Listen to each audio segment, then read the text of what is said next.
Good morning. This lecture is on nanotechnology and nano computing. आपने दोनों ही term सुनी होंगी. नैनो कंप्यूटिंग शुरू करने से पहले एक सेइंग है, रिचर्ड फाइनमैन एक नोबेल प्राइज विनर थे. इंग्लिश में एक सेइंग है, there is plenty of room at the top. इसका क्या मतलब है? आपके पास स्कूल में कुछ पावर्स हैं, आपके टीचर के पास और ज्यादा हैं, आपके जो प्रिंसिपल हैं उनके पास और ज्यादा हैं. तो यूजुअली ये कहते हैं there is plenty of room at the top. जो आदमी सबसे ऊपर बैठा है उसको सबसे ज्यादा फ्लेक्सिबिलिटी होती है, उसके पास सबसे ज्यादा जगह होती है. मगर रिचर्ड फाइनमैन ने इसको उल्टा किया है. उन्होंने कहा there is plenty of room at the bottom. इसलिए हमको छोटी छोटी चीजों में बहुत कुछ करने का स्कोप है. इस सही का, इस स्लोगन का ये मतलब है. ये रिचर्ड फाइनमैन ने दिया था अपना एड्रेस अमेरिकन फिजिकल सोसाइटी को. उसमें उन्होंने इस फ्रेज को उल्टा कर दिया. एक स्केल का आइडिया लेने को देखिए. Metre is the SI unit of distance 1. Millimetre is 10 to the power -3, आपको पता है. Micro is 10-6. Nano 10 to the power -9 metres. ऐसा नहीं है नैनो के नीचे और कुछ नहीं है. Pico is 10 to the power -12. Femto 10 to the power -15. Atto 10 to the power -18. कोई लिमिट नहीं है, नीचे और जा सकते हैं आप. दूसरी तरफ जाएं तो kilo, mega, giga, tera, peta, exa. There is plenty of room at the top. But Richard Feynman ने कहा कि there is plenty of room at the bottom also. So जब आप नाम लेते हैं नैनो टेक्नोलॉजी या नैनो कंप्यूटिंग तो आप रेफर कर रहे हैं size 10 to the power -9 metres को. किसी ने रियल लाइफ एग्जांपल देने की कोशिश की नैनोमीटर की. आपने अपने नाखून देखे होंगे, ये कितने बढ़ जाते हैं? इन कितने बढ़ जाते होंगे एक महीने में? Few millimetres, right. उसको अगर आप 30 से डिवाइड करें, एक डे में ग्रोथ आएगी. 24 आवर से करें तो एक आवर में आएगी. 60 से करें एक मिनट में आएगी. फिर 60 से करें तो एक सेकेंड में आएगी.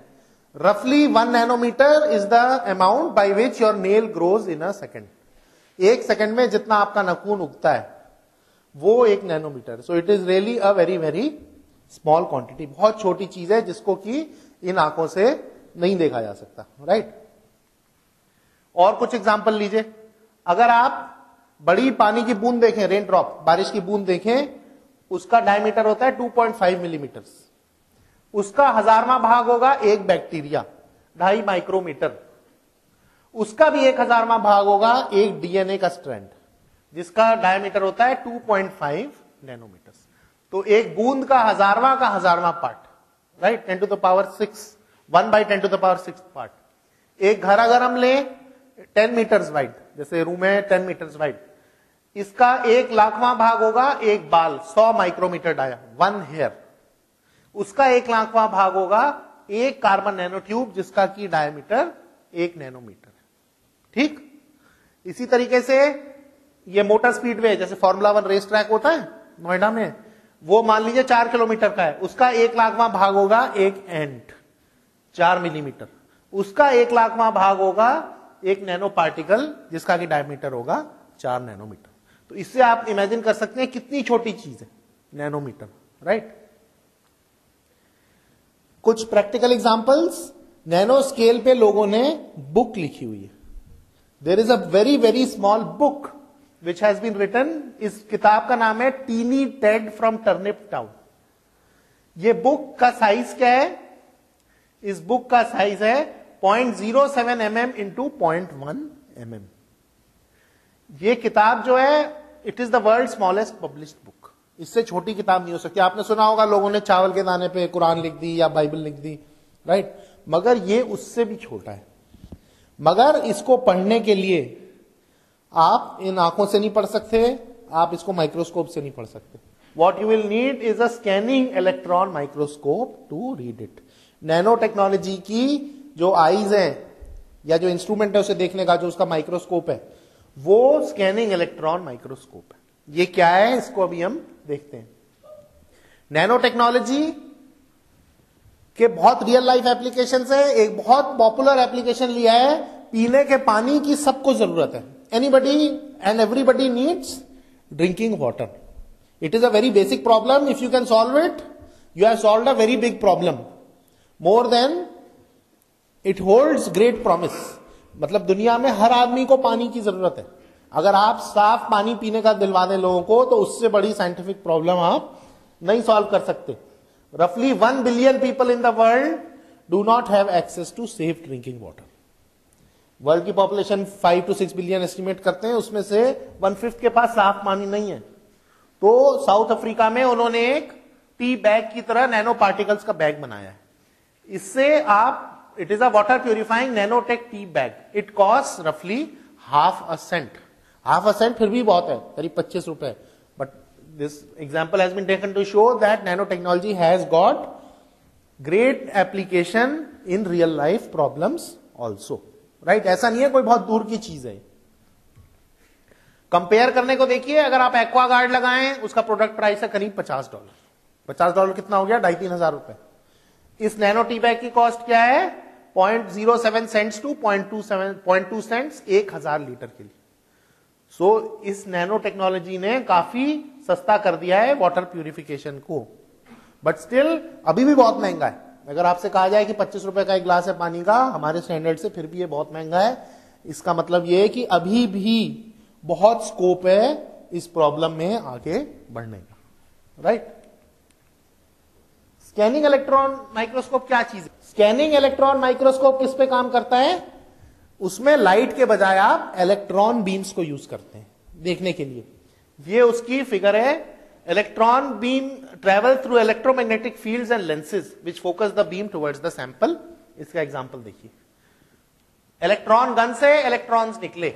इलेक्ट्रॉन गन आपके टीवीज में होती है, पीछे लगी हुई होती है, विच थ्रोज इलेक्ट्रॉन्स. उन इलेक्ट्रॉन्स को एनोड के थ्रू पैरेलल किया गया इलेक्ट्रॉन बीम को. ऑप्टिकल लेंस के बजाय मैग्नेटिक लेंस. इस लेंस से इन सबको फोकस किया गया और सैंपल पे डाला गया. जब ये इलेक्ट्रॉन बीम सैंपल पे डाली जाएगी तो क्या होगा? जैसे लाइट इसके ऊपर आई, कुछ लाइट एब्जॉर्ब कर लेता है, बाकी रिफ्लेक्ट कर देता है. जो इसने रिफ्लेक्ट की वो हमारी आईज में आती है. उससे हम डिसाइड कर लेते हैं कि ये माइक है कि ये लैपटॉप है. राइट, या क्या कलर है. इसी तरीके से इसमें जब इलेक्ट्रॉन सैंपल को स्ट्राइक करते हैं तो उसमें से सेकेंडरी इलेक्ट्रॉन्स निकलते हैं, बैक स्कैटर्ड इलेक्ट्रॉन्स निकलते हैं, और भी पार्टिकल्स निकलते हैं. उनको आप डिटेक्ट करके टीवी स्कैनर में भेजते हैं और उससे आप एनालाइज करते हैं कि वो क्या चीज है. तो यहां बजाय आप लाइट से काम लें, आप इलेक्ट्रॉन बीम से काम ले रहे हैं. तो इससे आप नैनो स्केल की चीजें देख सकते हैं. ये समझ में आई चीज? यही वही चीज दोबारा दिखाई गई है. इंसिडेंट बीम आई सैंपल पे, इससे प्राइमरी बैक स्कैटर्ड इलेक्ट्रॉन्स निकले, सेकेंडरी इलेक्ट्रॉन्स निकले, एक्सरेज निकली और ऑगर इलेक्ट्रॉन्स निकले.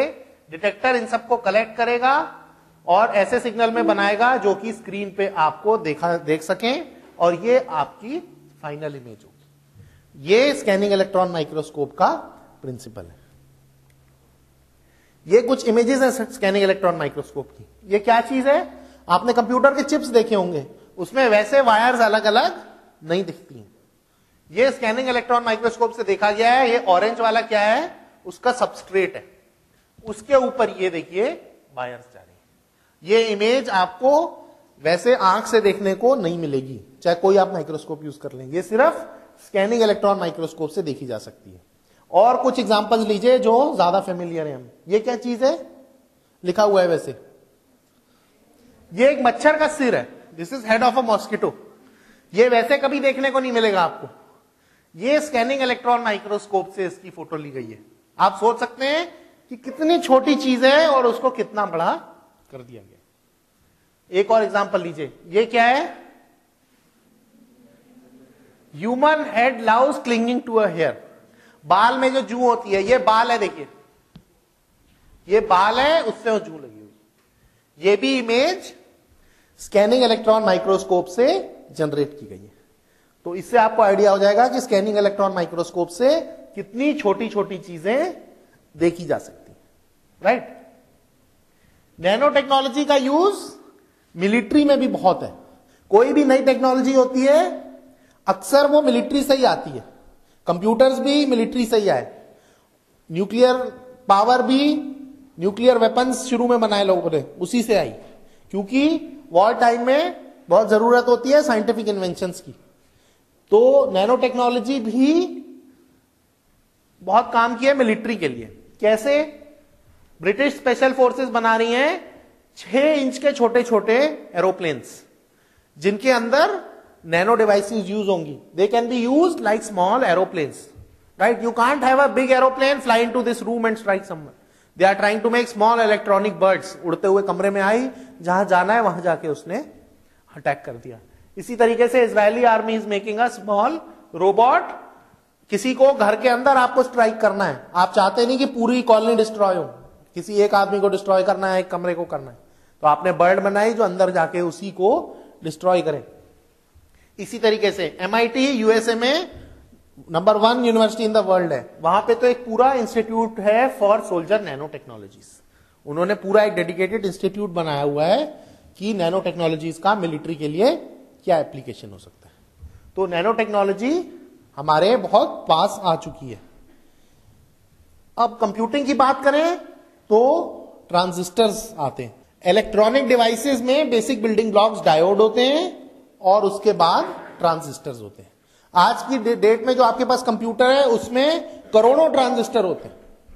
आप छोटी सी कोई भी चीज ले लें, मिनिएचर, आपकी जो घड़ी होती है डिजिटल, उसमें ही हजारों ट्रांजिस्टर होंगे।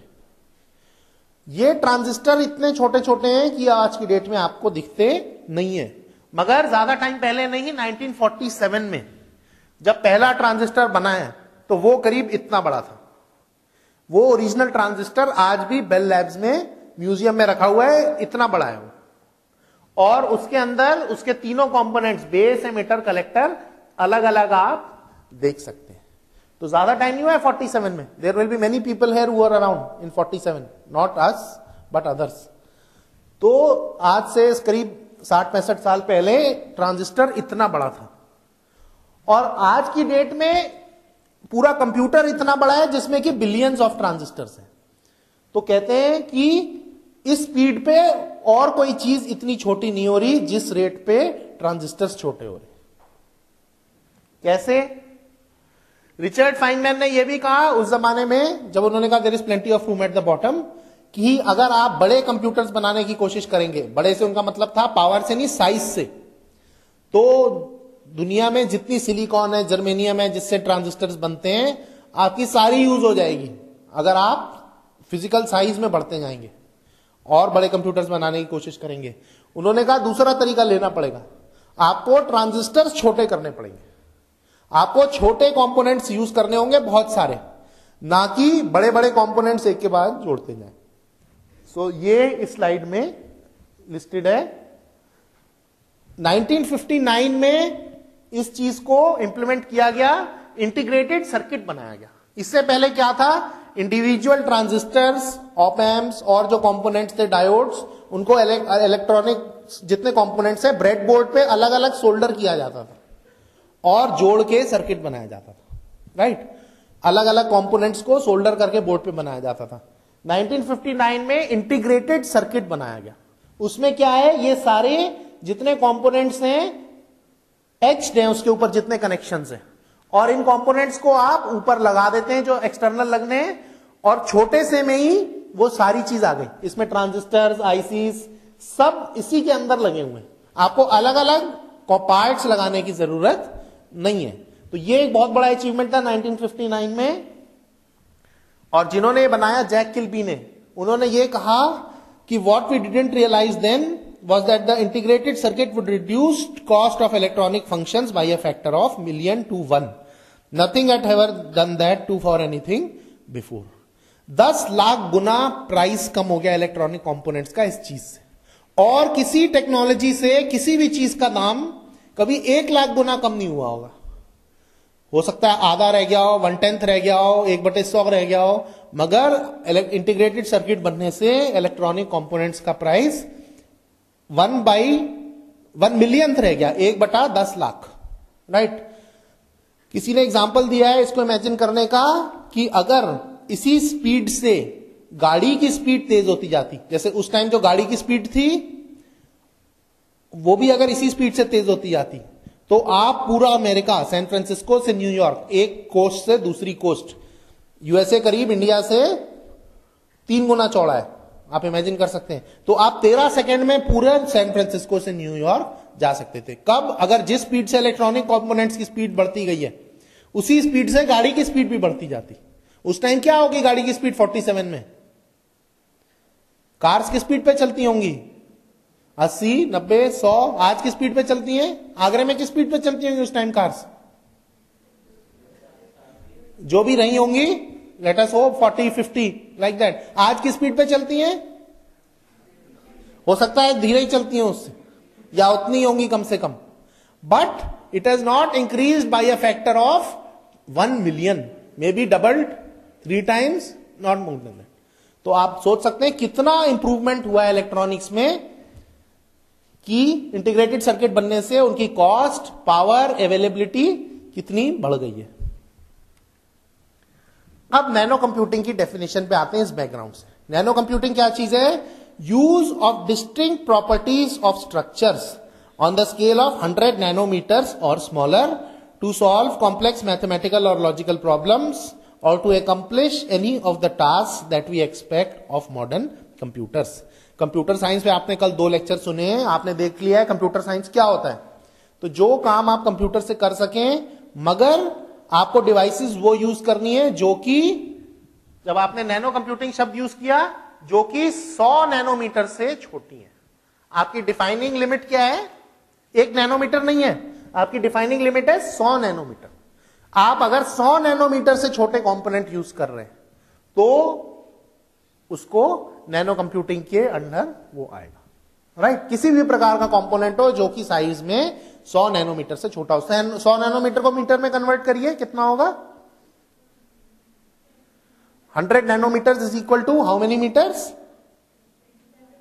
10 टू द पावर नहीं, -9 तो 1 नैनोमीटर हो गया। 100 नैनोमीटर्स 10 टू द पावर -11 बिल्कुल नहीं होगा, कुछ लोग -11 कह रहे हैं, -7 एग्जैक्टली। सो कोई पूछ सकता है क्यों आपको नैनो कंप्यूटिंग की जरूरत है? जब आपका काम साधारण कंप्यूटर से चल रहा है, आपका कोई काम कंप्यूटर पे रुका है? Most of the things we do in real life, आपको क्या करते हैं? आप बिजली के बिल बनाने, तो लेटर टाइप करना है, दुकान में कुछ सामान खरीदना है, उसके लिए तो ये वाले कंप्यूटर बहुत है। फिर क्यों परेशान हो, क्यों इस पे पैसे खर्च करें नैनो कंप्यूटिंग पे? इसके क्या आंसर्स हैं? इसके आंसर्स ये हैं कि आपकी एपेटाइट या आपकी भूख पावर के लिए, कंप्यूटिंग पावर के लिए, स्टोरेज के लिए बढ़ती जा रही है, कम नहीं हो रही। आज से 25-30 साल पहले जो है बिल गेट्स ने कहा था, माइक्रोसॉफ्ट के जो फाउंडर हैं, IBM PC जब आया उन्होंने कहा 64 KB ought to be enough for everybody। उनका मतलब था 64 किलोबाइट रैम, मतलब 64,000 बाइट किसी के लिए, किसी को भी इससे ज्यादा जरूरत रैम की नहीं पड़ेगी, इससे ज्यादा मेमोरी की किसी को जरूरत नहीं पड़ेगी। मगर आप लोग कंप्यूटर यूज करते होंगे, कितने लोग करते हैं? हाथ उठाइए। एक सिंगल फाइल भी आपकी आज 64 किलोबाइट से ज्यादा होगी।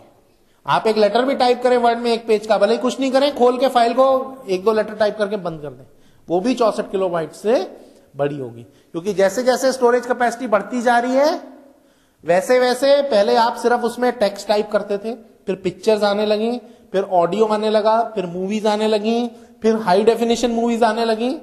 It is not stopping, you want to put more and more things into digital form. फिर एक नया काम शुरू कर दिया, आज से 100 साल पहले, 500 साल पहले, 1000 साल पुरानी जितनी किताबें थी, अब उनको डिजिटाइज किया जा रहा है। इंडिया में भी जो आपके पुराने वेद हैं, शास्त्र हैं, पुराण हैं, उनको अब कंप्यूटर पे डिजिटाइज किया जा रहा है। तो आपका स्टोरेज का जो काम है बढ़ता ही जा रहा है। ऐसा नहीं है कि आपने मेमोरी एक बना ली, इससे ज्यादा मेमोरी की आपको जरूरत नहीं है। मेमोरी ऐसी चीज है आपको हमेशा कम पड़ेगी। अभी आपको लग रहा है ये काफी है, मगर आगे फ्यूचर में जरूर कम पड़ेगी। तो इसलिए नैनो टेक्नोलॉजी या नैनो कंप्यूटिंग ही इसका आंसर है। जैसे कि example, same amount of information that fits on a current 80 gigabyte hard drive. ये तो पुराना 80 गीगाबाइट, आजकल तो 500 गीगाबाइट, 1 टेराबाइट की पोर्टेबल हार्ड डिस्क आ रही है। कितनी बड़ी होती है 1 टेराबाइट की hard disk? It is about this big, it stores about 1 terabyte. But अगर वही चीज आप नैनो लेवल पे सेव करने में सक्सेसफुल हो जाए तो हो सकता है एक चीनी के दाने जितना terabyte nano you can save 1 terabyte on a sugar cube. So that is the amount by which you can increase storage capacity. इतना आप स्टोरेज बढ़ा सकते हैं. आपके computing speed 10 to the power 6 से बढ़ सकती है. कॉम्प्लेक्स मैथ्स की प्रॉब्लम्स हैं, मॉलिक्यूलर केमिस्ट्री की प्रॉब्लम्स हैं, जो कि अभी आप सुपर कंप्यूटर्स पे ही सॉल्व कर सकते हैं. आप अपने डेस्कटॉप कंप्यूटर्स पे नहीं सोच सकते आज की डेट में उन्हें सॉल्व करने का. वो भी आप कर सकते हैं. तो नैनो कंप्यूटिंग आपका आंसर है आगे की एप्लीकेशंस के लिए. ये स्लाइड दिखा रही है माइक्रो टेक्नोलॉजी से नैनो टेक्नोलॉजी का transition. Actually electrons conventional transistors में फ्लो करते हैं. जैसे पानी फ्लो करता है, ऐसे इलेक्ट्रॉन्स इसमें से फ्लो कर जाते हैं सोर्स से ड्रेन की तरफ. कुछ लोग कोशिश कर रहे हैं कि सेल्स से भी कंप्यूटिंग कर लें. It comes under the domain of molecular computing. आप इस तरीके के सेल्स को यूज करके कंप्यूटिंग कर लें. अल्टीमेट क्या है कि आप एक सिंगल मॉलिक्यूल को एक कंप्यूटर बना लें. जैसे आपका मॉलिक्यूल है CH3, सी बीच में है या कोई और H के 3 वो हैं, ये 4 हैं. आप इसको यूज कर लें to make a computer. What is a bit? Bit किसको कहते हैं? बाइनरी डिजिट को. 0 या 1. Computer works on binary number system, just 0 and 1. क्यों? आप किस नंबर सिस्टम पे काम करते हैं? आप करते हैं 10 पे. क्यों? क्योंकि आपकी 10 उंगलियां हैं. Human being started counting on their, man started counting on his fingers. So you use base 10. 0 1 2 3 4 5 6 7 8 9. 9 के बाद फिर 1 0. आपका बेस 10 है नंबर सिस्टम का. क्यों? क्योंकि आपने गिनना, या हमारे पूर्वजों ने गिनना किससे सीखा? अपनी उंगलियों से, राइट. मगर कंप्यूटर में आपका बेस क्या होता है? नंबर सिस्टम का बेस मतलब कितनी डिजिट्स हैं उसमें. जैसे आप डेसिमल सिस्टम यूज कर रहे हैं, उसमें 10 डिजिट्स हैं. बाइनरी नंबर सिस्टम में कितनी डिजिट्स होती हैं? सिर्फ 2. क्या? 0 या 1. ऐसा क्यों किया है? क्योंकि आप इलेक्ट्रॉनिक्स में 2 ही चीजें अचीव कर सकते हैं, ऑन या ऑफ. ट्रांजिस्टर ऑन हो या ऑफ हो, करंट फ्लो कर रही है या नहीं कर रही है, आपका पार्टिकल चार्ज्ड है या नहीं है, या ये लाइट को जैसे हम यूज करें डेटा दिखाने को, या दूर लाइट हाउस में दिखाना है, या लाइट ऑन है या ऑफ है, 0 या 1. तो आपका कंप्यूटर आज की डेट में सिर्फ बाइनरी नंबर सिस्टम पे बेस्ड है, सिर्फ 0 या 1 पे. तो आपको 2 ही स्टेट सेव कर सकते हैं. उसी के कॉम्बिनेशन से आप बड़ी सी बड़ी डिजिट को बना सकते हैं. जैसे पोर्टेबल हार्ड डिस्क है, ये दिखा रहे हैं. इसमें सिर्फ इसका साइज देखिए, 1 हाथ के बराबर है. इसकी स्टोरेज कैपेसिटी है 1 टेराबाइट. आज से 50 साल पहले इतनी इंफॉर्मेशन थी नहीं शायद जितनी कि आज की डेट में इसमें है. मगर ये आज की डेट में बहुत इनसिग्निफिकेंट चीज है, क्योंकि आपकी स्टोरेज की जरूरत इतनी बढ़ गई है. It has increased tremendously. आज की डेट में 1 टेराबाइट कोई बड़ी चीज नहीं है. ऑल्टरनेटिव टेक्नोलॉजीज, क्योंकि आप आगे जाके फंसने जा रहे हैं. क्योंकि एक सेइंग है कि the number of transistors on an IC doubles every 18 months. हर 18 महीने में जितने ट्रांजिस्टर हैं वो दुगने हो जाते हैं. कैसे? अपने आप नहीं, साइंटिफिक एडवांसमेंट ऐसे होता जा रहा है कि पहले आप इतने में मान लो 1000 ट्रांजिस्टर फिट कर लेते थे. 1947 में तो एक ही कर पाते थे. 18 महीने या 1.5 साल में आपने मान लो किसी डेट से 1000 कर लिए, फिर 18 महीने में आप 2000 कर सकते हैं, फिर 18 महीने में 4000 कर सकते हैं, फिर 8000 रफली. It is called as Moore's law, right. So आपके ट्रांजिस्टर छोटे होते जा रहे हैं, इसलिए उतनी जगह में हर 1.5 साल में ऑलमोस्ट आप डबल पैक कर लेते हैं. तो इसको दूसरा तरह देखने का क्या है? इसको दूसरी तरीका ये कहने का है कि आपके ट्रांजिस्टर छोटे होते जा रहे हैं. मगर ये काम कब तक हो सकता है? कब तक छोटे कर सकते हैं? क्या आप उसको इनफाइनाइटली स्मॉल कर सकते हैं? नहीं. एक लिमिट आएगी जब आप सिंगल मॉलिक्यूल या सिंगल एटम को हिट कर जाएंगे. जैसे आपसे कहा जाए ये रूम है, इसको छोटा करें आधा रूम, और छोटा करें 1/4 रूम, और छोटा करें 1/8 रूम. एक स्टेज आएगी कि आपके पास फाइनली एक ईंट बचेगी. अब आपसे कहा जाएगा इसको छोटा करो, तो क्या उस ईंट को आप 2 में तोड़ लेंगे? Will you still call it as a room? Will you still call it as a brick? No. So you are going to hit that physical limit. आप उस फिजिकल लिमिट या बैरियर पे पहुंच जाएंगे। इस छोटा करने की प्रोसेस में आपको एक फिजिकल लिमिट मिलेगी। जब आप सिंगल मॉलिक्यूल सिंगल इलेक्ट्रॉन पे आ गए तो तब आपको वो लिमिट ज्यादा दूर नहीं है, 5 या 10 साल में आ जाएगी। तो आपको नई टेक्नोलॉजीज देखने को अभी से you will have to find them out, अभी से आपको उसमें मेहनत करनी होगी। इसीलिए quantum computing technologies, nano computing, optical computing, molecular computing, ये आपको अभी से देखनी पड़ रही है। अभी आपको समस्या नहीं आ रही, मगर आज से 10 साल में आपके पास ऑल्टरनेटिव टेक्नोलॉजीज आनी लगभग शुरू हो जाएंगी, ऐसा अनुमान लगाया गया। नैनो कंप्यूटिंग में बिल्डिंग ब्लॉक क्या है? Carbon nano tubes. Carbon nano tube क्या है? आपने एक ग्राफीन की शीट ली। ग्राफीन क्या है? कार्बन का ये एक एलोट्रोप है, इस तरीके की एक शीट है। इसको आप कई तरीके से फोल्ड कर सकते हैं, ऐसे ऐसे या किसी भी एंगल पे। इनफाइनाइट तरीके हैं इसको फोल्ड करने के। इस ग्राफीन शीट को आप कैसे फोल्ड करें वो डिसाइड करता है कि कैसी कार्बन नैनो ट्यूब बने। This is like a carbon nano tube, right. ये सिलेंडर की तरह है, ये देखिए इन्होंने रोल करके दिखाया। ग्राफीन शीट तरह तरह से लोड करके आप कार्बन नैनो ट्यूब्स तरह तरह की बना सकते हैं। कार्बन नैनो ट्यूब क्यों इतनी पॉपुलर या क्यों इतनी प्रॉमिसिंग है? क्योंकि इसकी प्रॉपर्टीज बहुत जबरदस्त है। जबरदस्त इन द सेंस ये स्टील से स्ट्रॉन्ग है। स्ट्रेंथ की क्या मेजर होता है? Young's modulus. यंग्स मॉडुलस पढ़ा है आप लोगों ने? यंग्स मॉडुलस क्या होता है? Stress by strength. स्ट्रेस क्या होता है? Force per unit area. जैसे कि कोई कागज का टुकड़ा है, इस पे आप कितना लोड डालें ये दब जाएगा। लकड़ी का है, उस पर कितना डालें? 50 किलो 100 किलो। लोहे का है, वो और ज्यादा वेट ले लेगा, बिकॉज स्टील और iron is stronger than would, would in turn is stronger than paper. तो अगर इसको मेजर करें तो एल्यूमिनियम का यंग्स मॉडुलस है 70 गीगा पास्कल्स, और इसका कितना है कार्बन नैनो ट्यूब्स का? 1 tera pascal, 1000 giga pascal. Electrical conductivity सबसे अच्छी किसकी होती है? कॉमन मटेरियल्स में किसकी यूज करते हैं आप? कॉपर। स्ट्रेंथ से कंपेयर कर रहा है तो आपने किससे किया? स्टील से। इलेक्ट्रिकल कंडक्टिविटी में किससे कंपेयर कर सकते हैं? आपका बहुत अच्छा इलेक्ट्रिकल कंडक्टर है, किससे कंपेयर किया जाएगा? कॉपर से। जैसे आप कहें कि कोई एनिमल है, ये बहुत तेज भागता है, तो किससे कंपेयर करेंगे आप? चीते से। आप कछुए से नहीं कंपेयर करेंगे, चीते से करेंगे। या कहा जाए ये बहुत बलशाली जानवर है, तो किससे कंपेयर किया जाएगा? हाथी से। तो इसी तरीके से कार्बन नैनो ट्यूब की प्रॉपर्टीज हर मटेरियल से उसी की डोमेन में अच्छी हैं। जैसे इसकी स्ट्रेंथ स्टील से भी ज्यादा है, इलेक्ट्रिकल कंडक्टिविटी कॉपर से भी ज्यादा है, very high current carrying capacity, etcetera etcetera. तो इसकी प्रॉपर्टीज बहुत अच्छी हैं।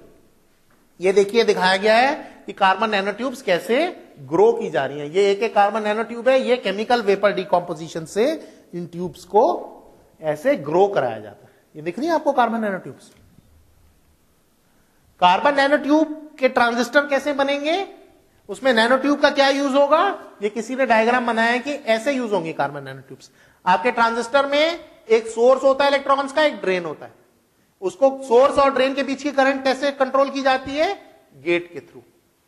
ठीक है, तो इनके बीच में आप कार्बन नैनो ट्यूब का चैनल यूज करेंगे। सिलिकॉन क्या चीज है?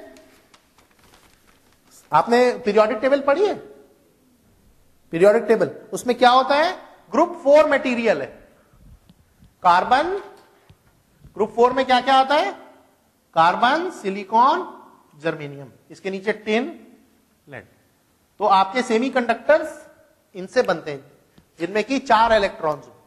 तो सिलिकॉन तो सबसे ज्यादा वाइडली यूज्ड है ही। जहां आपको बहुत ज्यादा रिलायबिलिटी चाहिए, जैसे space applications, you use germanium. बचा क्या? कार्बन। अब कार्बन की बारी आई है। So when you use carbon nano tubes as semiconductors, then you are trying that, आप कोशिश कर रहे हैं। मगर इसका यह मतलब नहीं है कि सिलिकॉन को हम छोड़ सकते हैं।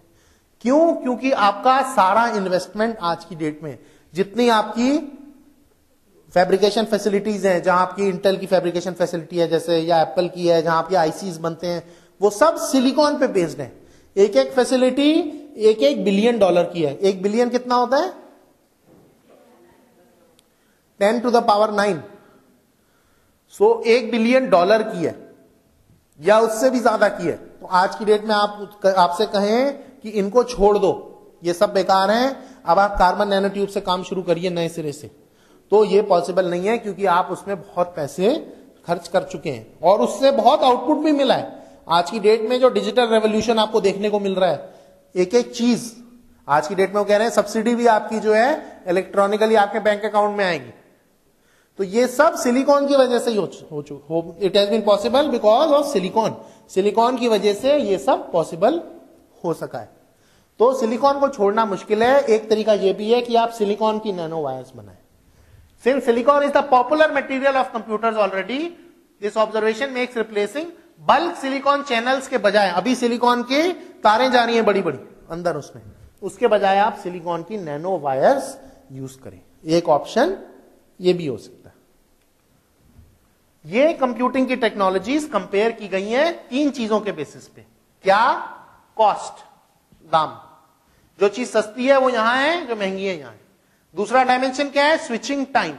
स्विचिंग टाइम किस चीज का मेजर कर रहा है? स्पीड को। जिसका स्विचिंग टाइम कम है वो चीज फास्ट है, जिसका स्विचिंग टाइम ज्यादा है वो चीज स्लो है।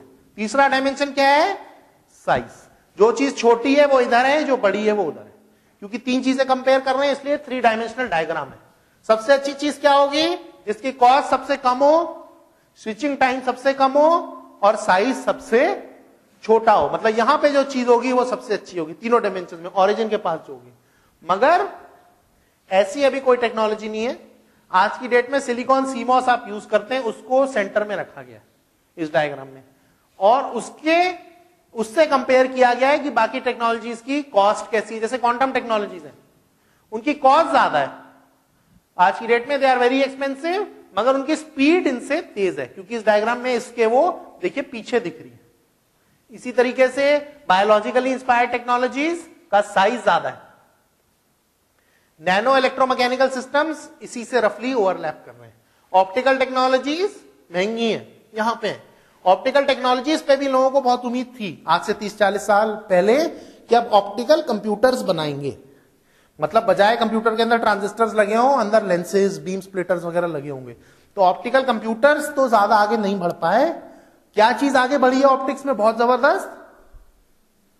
Optical communication. आपके कम्युनिकेशन सब ऑप्टिक्स पे बेस्ड है। योर फाइबर ऑप्टिक लाइंस जो बिछी हैं वो सब आज की डेट में they are optical. That optical communication बहुत आगे बढ़ गया।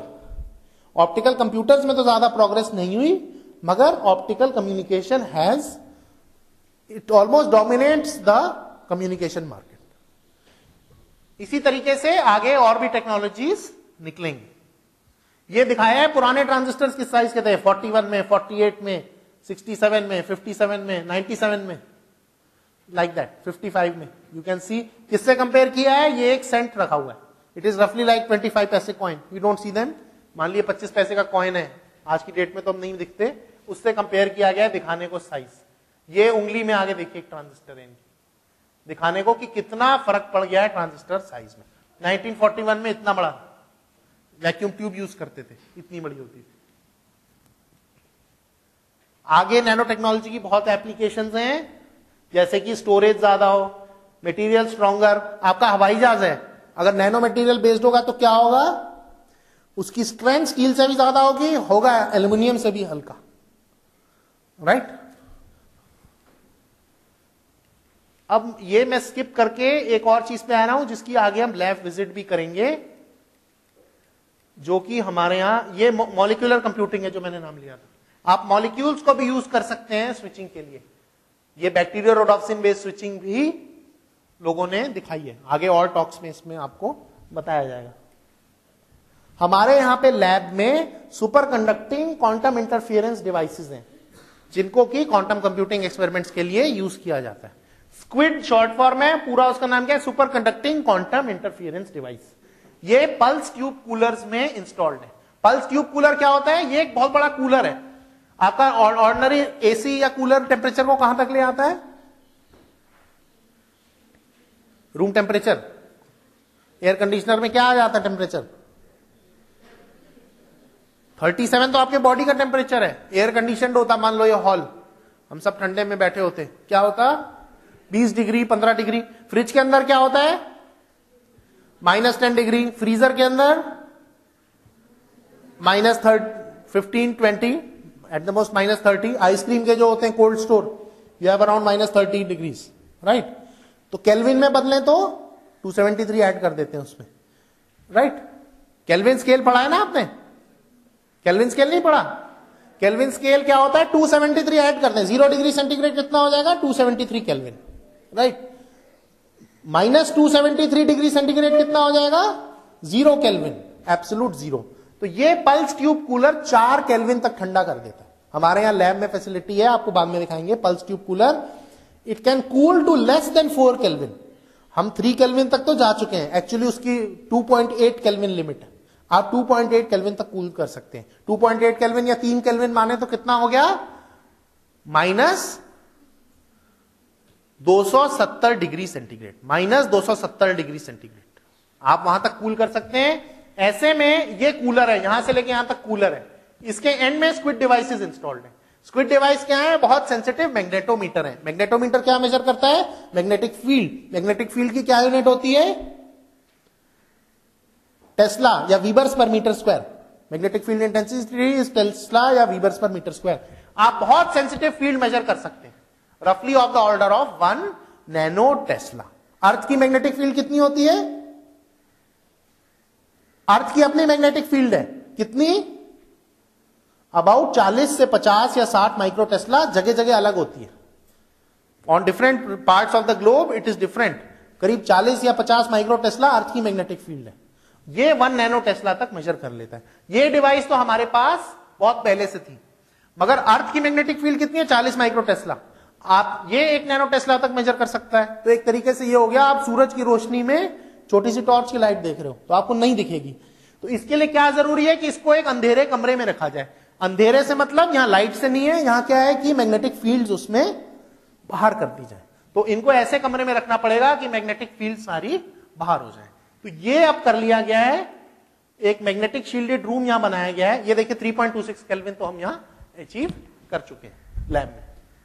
यहां पे दिखा रहा है T = 3.26 केल्विन। ये एक ऐसा रूम बनवाया गया है मैग्नेटिकली शील्डेड। ये एडजॉइनिंग रूम में है, आपको बाद में दिखाएंगे। ये जो आपने देखिए सेटअप देखा, ये वाला, इसको अब मैग्नेटिकली शील्डेड रूम में ऐसे माउंट कर दिया गया। ये वही सेटअप है, देखिए ऊपर लगा दिया ऐसे। इसके नीचे एक पर्सन बैठ सकता है और उसके हेड या ब्रेन से जो सिग्नल्स आ रहे हैं उनको भी इससे सेंस किया जा सकता है। ये आपको अभी आगे दिखाएंगे। ये रूम जो है ये मैग्नेटिकली शील्डेड है, इसके अंदर काफी कुछ रेडिएशंस कम हो जाते हैं। ऐसा एक room Indira Gandhi centre for atomic research Kalpakkam में भी है। उसकी शील्डिंग फैक्टर और ज्यादा है, बट इससे भी हमारा काम काफी चल जाता है।